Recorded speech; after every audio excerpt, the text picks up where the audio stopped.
Leituras em Provérbios, capítulo 22. A graça e a paz de Jesus Cristo. Seja muito bem-vindo a este canal que compartilha leituras, estudos, meditações e reflexões com base nos capítulos da Bíblia. Nós estamos gravando esta série de leituras em Provérbios para o nosso crescimento no relacionamento com Deus e para o nosso desenvolvimento pessoal. O livro de Provérbios é um livro que foi escrito pelo rei Salomão na sua grande parte. O capítulo 30 foi escrita por Agur e o capítulo 31 foi escrito pelo rei Lemuel. Mas é um livro que na sua totalidade tem como objetivo trazer aprendizado, sabedoria, conhecimento, entendimento, inteligência, discernimento, prudência, para se tomar boas decisões. Se você é novo aqui no canal, saiba que essa é a quarta vez que nós estamos gravando Provérbios. Nós já gravamos Provérbios no mês de janeiro de 2024, de fevereiro de 2024, de março de 2024 e agora nós estamos em abril gravando novamente Provérbios. Na seção de playlists, você encontra uma playlist chamada Provérbios Janeiro 2024. Depois você encontra uma playlist chamada 31 lições para a vida, com base em Provérbios, que foi a série que gravamos em fevereiro. E em março, para quem gosta de estudos da Bíblia, nós gravamos os 5 minutos de meditação em Provérbios. Eu dei o título 5 minutos, mas na verdade são vídeos que são mais objetivos. Alguns vídeos têm 30, outros têm 40, 45 minutos, mas o objetivo é falar de maneira compacta todos os assuntos que cada capítulo de Provérbios trata. Agora, nós estamos fazendo leituras que são leituras mesmo. Nós vamos lendo os versículos e fazendo comentários de aplicação para o nosso relacionamento com Deus ser aperfeiçoado e para o nosso desenvolvimento pessoal. Vamos então à meditação de Provérbios 22. Mais uma vez, seja muito bem-vindo no canal. Eu espero que a meditação na palavra possa te trazer instrução, conhecimento, como tem trazido para todos aqueles que meditam nela. Versículo 1 diz assim: Mais vale o bom nome do que as muitas riquezas, e o ser estimado é melhor do que a prata e o ouro. Não faça nada na vida por causa de dinheiro. Você pode ganhar muito dinheiro no momento, mas se você destruir a sua reputação, a sua imagem, o seu bom nome, você vai perder a riqueza que você ganhou por meio da corrupção, do suborno, da mentira, da venda do produto enganoso. Sempre que você fizer isso, você pode prosperar por um tempo, mas você não vai se sustentar, porque a sua reputação com o tempo será corroída. Preocupe-se em construir uma carreira onde você age com honestidade, com verdade, com sinceridade, com transparência, com lealdade, com fidelidade, procurando atender o seu cliente da melhor maneira possível. Se você trabalha no registro na carteira, faça sempre o melhor para que o seu atual chefe, o seu atual empregador, quando você precisar mudar de emprego, possa dar boas referências a seu respeito. E você sempre que tem um bom nome, tem as portas abertas por onde vai. O bom nome não tem preço, é algo inegociável. Você precisa velar pelo seu bom nome para que você possa ser honrado em todas as situações. Também você tem que zelar pelo seu bom nome em relação ao seu casamento. Seja uma pessoa fiel ao seu cônjuge. Não se deixe atrair pela mulher estranha, pelo homem estranho, que são pessoas que não conhecem a sua história, que não viveram com você, que não passaram as batalhas da vida com você. Valorize a pessoa que passou e que passa pelas batalhas da vida com você. Seja honesto, guarde o seu bom nome. Não deixe as pessoas depois apontarem o dedo e dizerem: é um adúltero, traiu o esposo, traiu a esposa. Cuide do seu relacionamento para que os seus filhos possam ver em você um bom homem, uma boa mulher, um exemplo para que possam ser seguidos. Versículo 2: O rico e o pobre se encontram, a um e a outro faz o Senhor. Tem outras versões que dizem assim: O rico e o pobre se encontraram, a um e a outro fez o Senhor. O que o texto está dizendo é que não importa se você é rico ou se você é pobre. Essa questão de luta de classes é uma coisa que não agrada a Deus. A questão de alguém ser rico na terra não significa que ela é superior ou melhor do que alguém. Significa que ela encontrou um caminho onde ela conseguiu prosperar. Existem muitas pessoas que são pobres, que nasceram pobres, mas que de repente descobriram uma carreira e conseguiram se tornar ricas. Como também existem muitas pessoas que nasceram ricas, mas com o passar do tempo, por uma situação, um investimento ruim, um negócio que não prosperou, acabam perdendo aquela riqueza que conquistaram. O que Deus quer de nós é que nós entendamos isso, que nós devemos amar a todas as pessoas sem avaliar a questão de se a pessoa é rica ou se a pessoa é pobre. Existem pessoas que fazem acepção de pessoas, que fazem discriminação. Elas prestam atenção com relação à riqueza ou pobreza da pessoa e conforme a riqueza e a pobreza, elas tratam a pessoa de uma forma ou de outra forma. Assim também, o versículo ensina que nós não devemos fazer qualquer tipo de acepção, porque todas as pessoas foram criadas à imagem e semelhança de Deus.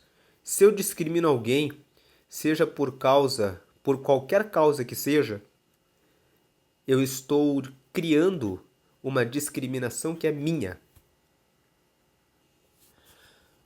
Todo critério de diferenciação que alguém queira fazer, criando inimizade com a outra pessoa, seja porque ela é rica, seja porque ela é pobre, ou seja por qualquer outro motivo, não agrada ao Senhor. Agora, tem uma questão que muitas pessoas perguntam e elas não entendem. Algumas pessoas que têm menos condições econômicas querem andar com as pessoas que têm mais condições econômicas, mas elas não têm as mesmas condições financeiras. E elas querem caminhar com as pessoas que têm mais posses. Essa situação muitas vezes é dificultosa. Por quê? Porque aquela pessoa que é mais rica, ela vai consumir produtos que são mais caros. Caros para você que é mais pobre. Que para ela, por ela ter mais riqueza, ela vai usar, comprar e ter aqueles produtos porque para ela é algo normal. Então você precisa verificar se você tem o objetivo de crescimento na sua carreira para que você prospere e também tenha o mesmo nível de riqueza dessas pessoas. Porque se você habita com pessoas que têm um nível social muito diferente do seu, existe uma tendência daquele que é mais pobre começar a se sentir inferior, porque o outro está comprando as coisas mais caras. Assim como também existem aqueles ricos que querem andar e ajudar os mais pobres, mas depois acabam sempre sendo sugados. Porque existe a questão de ser rico ou de ser pobre, não está relacionada a ser melhor ou ser pior como pessoa. Está relacionada muitas vezes ao modo como a pessoa vive. Uma pessoa pode viver na pobreza em razão de algum pecado. Nós estamos meditando em Provérbios e nós já lemos em vários capítulos de Provérbios versículos que condenam a preguiça e que falam que o preguiçoso vai passar por dificuldades e por perrengues na vida. E se você percebe que uma pessoa está vivendo na pobreza por causa da preguiça, e você começar a ficar próximo dessa pessoa, o preguiçoso sempre vai querer se lançar nas costas de alguém que o sustente. E isso vai gerar um prejuízo para aquele que é mais rico e que vai estar alimentando a preguiça daquele que está na pobreza porque é preguiçoso. Então, essa questão de. E aí, o rico não vai estar discriminando o pobre porque o pobre está pobre, mas porque aquele pobre age com preguiça. Por outro lado, existe o pobre que discrimina o rico. É aquele pobre que estuda, tenta fazer alguma coisa, não consegue, mas ele é orgulhoso. O pobre que é orgulhoso, que é soberbo, que é arrogante, que é prepotente, que acha que sabe tudo, ele não aceita que a outra pessoa tenha conquistado riqueza. Muitas vezes nós ouvimos na boca do pobre aquele discurso: eu não sei como que esse cara, como que essa garota, como que essa pessoa conseguiu prosperar tanto fazendo isso. Tem algumas pessoas que chegam até a dizer assim: ah, só pode ter sido macumba. Porque elas não aceitam que a outra pessoa conseguiu prosperar mais do que elas. E isso é uma manifestação de orgulho, de arrogância, de soberba, de prepotência. Eu não aceito que a outra pessoa conseguiu ser mais bem-sucedida do que eu, fazendo às vezes uma coisa mais simples do que eu faço. Então a questão de riqueza e de pobreza não devem ser critérios usados para a discriminação de pessoas, assim como também a aparência física, a altura, cor de pele, forma de falar, porque muitas vezes uma pessoa nasceu em um estado que fala de uma forma diferente da forma como você fala. Mas o fato de alguém falar de maneira diferente daquela que você fala não significa que você é superior ou que ela é inferior a você. São apenas formas de falar que a pessoa desenvolveu porque cresceu em uma região.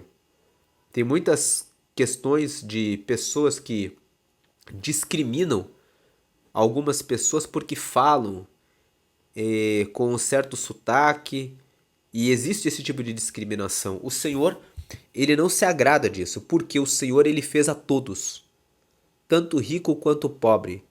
Então você não deve discriminar a ninguém, porque Deus não faz acepção de pessoas e todas as pessoas foram criadas por Ele. E o segundo mandamento é que nós devemos amar o próximo como a nós mesmos. E nenhum de nós gostaria de ser julgado pela riqueza, pela pobreza, pela estatura ou por qualquer outro critério que existe. Nós sabemos que no dia a dia nós classificamos as pessoas. Ah, esse aqui eu acho que merece receber porque é mais arrumado, porque essa aqui é. E aí começamos a olhar. Essa aqui é filha do fulano, de uma pessoa importante. Esse daqui já fez tal faculdade. E nós vamos classificando as pessoas. E essas classificações que nós fazemos e que geram discriminação quando aquela situação. Entenda uma coisa, existem situações que exigem discriminação. Você não vai colocar um advogado para exercer o papel de médico em um hospital. Tem que existir discriminação. Quem vai? Discriminação também significa detalhar, colocar as coisas no lugar, classificar pessoas e coisas. E você precisa sim discriminar e classificar. Quando você arruma sua geladeira, você classifica o que vai para o congelador e o que fica embaixo, na parte de baixo da geladeira. Porque você sabe quando você vai usar aquilo que você comprou e o que é mais perecível e que precisa ser conservado com uma temperatura mais baixa. Então você não vai colocar um advogado para atender num pronto-socorro porque ele não tem qualificação e preparo para aquilo. Essa é uma situação que exige discriminação. Mas ninguém gosta de ser discriminado por questões como altura, cor de pele, riqueza e pobreza. Esses tipos de coisas são coisas que o Senhor não se agrada. Versículo 3. O prudente vê o mal e esconde-se, mas os simples passam adiante e sofrem a pena. O prudente, quando nós comentamos em Provérbios 9, a sabedoria tem 7 colunas. As colunas da sabedoria são a instrução, o conselho, o conhecimento, a inteligência, o entendimento, o discernimento e a prudência. Então a prudência é o nível mais alto da sabedoria. Prudente é aquele que consegue, entre várias opções possíveis e boas, escolher aquela opção que é a melhor e que é a exata e a correta para ele. Para você chegar nesse nível, que é o nível de ter prudência, você tem que ter instrução. Quando você consegue decidir qual é a melhor opção dentre várias que são boas, qual é aquela que realmente é a melhor para você, significa que você tem muito conhecimento das coisas, que você tem bastante discernimento, que você tem bastante instrução, que você tomou bastante conselho com pessoas mais sábias, que você tem bastante conhecimento a respeito do assunto porque você estudou, que você tem inteligência porque você usou o teu esforço mental, a sua capacidade cerebral para pensar, comparar, até chegar no entendimento, que é entender as coisas como são. E depois você chegou ao discernimento, a capacidade de ver o que é bom e o que é mal. E aí você atingiu a prudência, que é a capacidade de, quando tem várias opções boas, você consegue escolher exatamente aquela que é a mais correta e a melhor para você. Então, é por isso que o prudente, ele vê o mal. O prudente é aquela pessoa que tem realmente sabedoria e que sabe decidir muito bem. A vida é sobre decisões. Pense no que você está vivendo agora. Faça um retrospecto, analise um pouco no passado e pergunte para si mesmo: não foi você mesmo que tomou essas decisões? Mesmo que você tenha seguido o conselho do pai, da mãe, do tio, de alguma pessoa, foi você que no final das contas decidiu confiar uma decisão que você deveria tomar para essa pessoa que você confiou.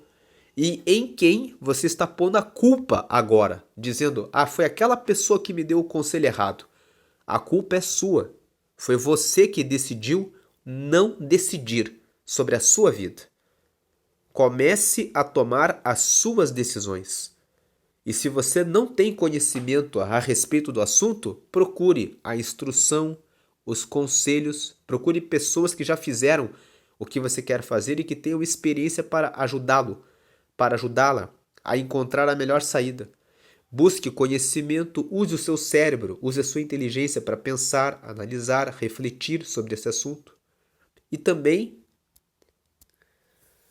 busque o discernimento das coisas. Saber diferenciar, isso é bom, isso é mal.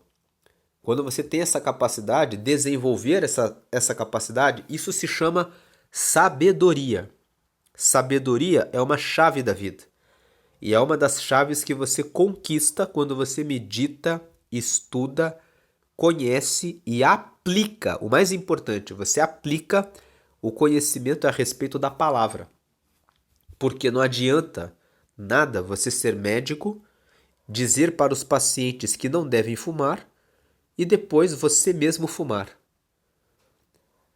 Melhor é aquele que pratica do que aquele que fala e não pratica. Por isso que o versículo 3 fala que o prudente, ele vê o mal e ele se esconde, mas o simples é aquele que não busca conhecimento. Ele segue o lema do deixa a vida me levar. E aí, por não buscar conhecimento e não saber o que fazer, toma decisões erradas. Não seja uma pessoa simples. Procure ter prudência, conhecimento a respeito das coisas que você está fazendo, das decisões que você está tomando, com quem você vai se casar, em que empresa você vai trabalhar. Você vai abrir um negócio? Em que ramo você vai atuar? Você vai comer tanto assim quanto você tem comido? Ou você vai fazer uma reeducação alimentar para melhorar os seus hábitos e vai praticar o esporte para começar a ter saúde e força quando você estiver na maior idade, na melhor idade e você precisar dos músculos que você tem para poder se colocar de pé, para poder carregar um prato, para poder lavar uma louça, até mesmo dirigir o seu veículo? O que você tem feito para que você tenha uma boa melhor idade? Versículo 4: O galardão da humildade e o temor do Senhor são riquezas, e honra e vida. Então aqui ele está falando aqui, a recompensa de quem tem humildade e respeita a Deus, que temor ao Senhor significa respeito absoluto a Deus. Aquele que tem humildade nunca se coloca como superior, não é arrogante, vive em harmonia com as pessoas e que respeita a Deus, né? Ele tem riquezas, ele tem honra e ele tem vida. Faz todo sentido, porque a pessoa que é humilde, ela que conversa com todas as pessoas e respeita as pessoas como suas iguais, não se colocando como soberba, como superior, é uma pessoa querida, é uma pessoa que é bem recebida, é uma pessoa que é amada. Então as pessoas querem ajudar essa pessoa. Elas compram de uma pessoa que é humilde, mas elas desviam da loja daquele que é arrogante. Elas querem receber com alegria aqueles que são humildes e que respeitam a Deus, mas elas já não dão honra para aquelas pessoas que são arrogantes. Com o arrogante, a maioria das pessoas trata com desonra, com o propósito de que o arrogante perceba que é arrogante e aprenda que ele não está acima de ninguém. Então, as pessoas que são arrogantes, soberbas, orgulhosas, elas passam por situações em que muitas vezes são desonradas. E quando elas são honradas é porque são donas de uma empresa e as pessoas ali trabalham para ela e por uma questão de respeito profissional é que elas honram. Mas a maior e melhor honra é aquela que você conquista quando a pessoa, a própria pessoa sente que deve honrar você, porque viu valor em você. Então, seja humilde. Quando você começar a pensar que é muito bom em alguma coisa, pense em 5 coisas em que você é ruim. E pense assim: para eu fazer isso, eu dependo de tal pessoa. Para eu fazer aquilo, eu preciso daquela pessoa. Coloque uma lista com 5 coisas e você vai lembrar: eu não sou o tão bom quanto eu penso que sou. Eu também tenho as minhas fraquezas, eu também tenho os meus problemas. Eu também preciso dos outros. Nessa hora você vai lembrar de ser humilde e lembre-se que todos nós dependemos do Senhor, porque o Senhor é quem criou os céus e a terra. Salmo 24, versículo 1 fala que do Senhor é a terra, que do Senhor são os céus e a terra, e a plenitude da terra. Tudo pertence a Ele. Versículo 5. Espinhos e laços há no caminho do perverso, o que guarda a sua alma retira-se para longe deles. O versículo 5 está nos falando a respeito das amizades. Está dizendo que aquele que é perverso, aquele que desobedece a Deus, no caminho dele só existem coisas ruins. Existem espinhos, existem dificuldades, porque quem faz as coisas erradas tem sempre que se justificar, tem sempre que encontrar um atalho, um desvio, quando ele falhou com alguém, quando não cumpriu e desonrou o contrato com alguém, quando foi desleal em relação ao seu casamento. Ele sabe que ele tem dificuldades imensas porque ele vive fazendo a coisa errada. E a parte B nos traz o conselho: aquele que guarda a sua alma, retira-se para longe deles. Fala sobre seleção dos amigos. Você precisa ser seletivo, você precisa cuidar das pessoas com quem você se relaciona, porque você se torna a média das 5 pessoas com quem você mais convive. Existe uma pesquisa que mostra que, na grande maioria dos casos, uma pessoa ela é a junção, a mistura das 5 pessoas com quem ela mais convive. Então, por isso que a parte B fala, o que guarda a sua alma, retira-se para longe deles. Ou seja, a pessoa que quer ter paz, tranquilidade, ela precisa ficar longe de pessoas que fazem coisas erradas, porque as pessoas que fazem coisas erradas, elas têm espinhos no caminho, e elas têm laços, elas têm armadilhas que carregam elas para o abismo. Versículo 6: Ensina a criança no caminho que deve andar, e ainda quando for velho não se desviará dele. Versículo 6 ensina um princípio básico.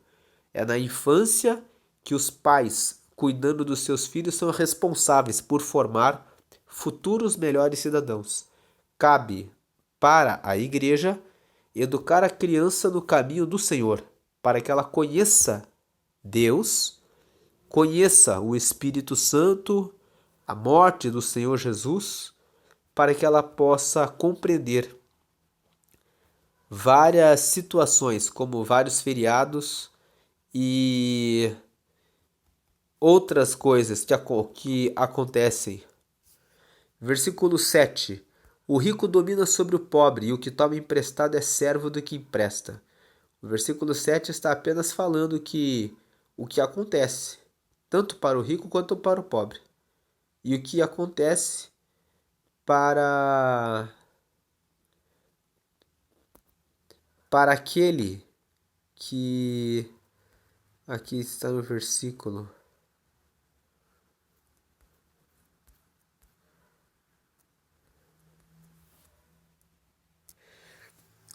Aqui no versículo 7, então, quando ele fala que o rico domina sobre o pobre e o que toma emprestado é servo do que empresta, ele está falando aqui que uma das consequências da riqueza e da pobreza é que o rico ele vai dominar sobre o pobre.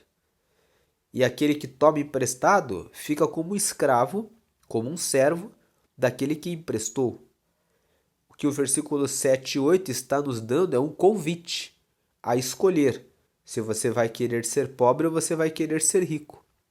Você quer dominar, exercer a liderança do seu próprio negócio? Porque se é isso que você quer, você precisa buscar a riqueza. De forma honesta, sincera, verdadeira, transparente, leal. Mas tem que buscar a própria riqueza para que você possa dominar sobre o pobre. Não para dominar sobre o pobre só por dominar. Mas aqui quando fala dominar sobre o pobre significa ser dono do próprio negócio e ter outras pessoas trabalhando para si. E o que toma emprestado é servo do que empresta. A parte B do versículo 7 está dizendo que quem empresta, vira escravo daquele que emprestou. Então você escolhe ser o dono do jogo, da vida, ter o seu próprio negócio, ou você escolhe ser aquele que entrega a sua força de trabalho 10 horas, no mínimo 8 horas por dia, durante a maior parte da semana, para ficar prestando serviço. Um serviço que vai trazer uma vantagem muito grande para o seu patrão e que para você não vai fazer tanta diferença. Versículo 8. O que semeia a injustiça cegará males, e a vara da sua indignação falhará. Versículo 8 está dizendo que quem semeou na injustiça vai perder uma parte do desconto dos produtos do mercado, e a vara da sua indignação falhará. Ele não vai conseguir. O que o verso 8 está dizendo é que quem semeia injustiça vai colher o mal. E se ficar indignado, pelo fato de colher frutos maus, a vara da sua indignação falhará. Não tem sentido alguém que não fez por onde reclamar que não conseguiu o que esperava. Versículo 9: o generoso será abençoado, porque dá do seu pão ao pobre. No versículo 9, Deus está dizendo que Ele próprio cuida do seu povo e que o seu povo deve manter a generosidade, porque o generoso será abençoado, porque dá do seu pão ao pobre. Deus, o versículo 9, ele é um princípio, o de agir com bondade com o próximo. Versículo 10: lança fora o escarnecedor e com ele se irá a contenda. Cessarão as demandas e a ignomínia. Ignomínia é o mesmo que vergonha. Então, quando o versículo 12 fala lança fora e com ele sua alma